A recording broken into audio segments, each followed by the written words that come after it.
ওয়াশিংটনের হিলটন হোটেলে তখন হোয়াইট হাউস করেসপন্ডেন্টস ডিনারের জমকালো আয়োজন। নামি দামি অতিথিদের মধ্যে মঞ্চে ছিলেন প্রেসিডেন্ট ডোনাল্ড ট্রাম্প ও ফার্স্ট লেডি মেলানিয়া ট্রাম্প। ঠিক তখনই হঠাৎ ছন্দপতন, অনুষ্ঠানস্থলে বিকট শব্দের 7 থেকে 8টি গুলির আওয়াজ শোনা যায়। মুহূর্তের মধ্যে পুরো ডিনার রুমে ছড়িয়ে পড়ে চরম বিশৃঙ্খলা ও আতঙ্ক। প্রাণ ভয়ে অনেক সাংবাদিক ও অতিথিকে টেবিলের নিচে আশ্রয় নিতে দেখা যায়। পরিস্থিতি বেগতিক দেখে সিক্রেট সার্ভিসের সদস্যরা দ্রুত ট্রাম্প ও মেলানিয়াকে মঞ্চ থেকে সরিয়ে নিয়ে যান। এ ঘটনার পরপরই সন্দেহভাজন বন্দুকধারীকে গ্রেপ্তার করা হয়েছে বলে নিজের ট্রুথ সোশ্যাল প্ল্যাটফর্মে নিশ্চিত করেছেন ট্রাম্প। FBI জানিয়েছে আটককৃত ব্যক্তির নাম কোল টমাস অ্যালেন।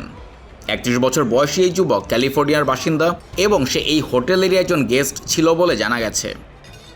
পরবর্তীতে হোয়াইট হাউসের ব্রিফিং রুমে সাংবাদিকদের ট্রাম্প জানান, হামলাকারীর কাছে একাধিক অস্ত্র ছিল। সিক্রেট সার্ভিসের সাহসী সদস্যরা সময় মতো পদক্ষেপ নেয় বড় কোনো ক্ষয়ক্ষতি হয়নি। তবে একজন এজেন্ট গুলিবিদ্ধ হলেও বুলেট প্রুফ ভেস্টের কারণে তিনি রক্ষা পেয়েছেন। উল্লেখ্য, এই একই হোটেলে 1981 সালে প্রেসিডেন্ট রোনাল্ড রিগানকে গুলি করা হয়েছিল। হামলার কারণে এবারের অনুষ্ঠানটি মাঝপথে বন্ধ হয়ে গেলেও হোয়াইট হাউস জানিয়েছে আগামী 30 দিনের মধ্যে এই ডিনার আবারও আয়োজন করা হবে।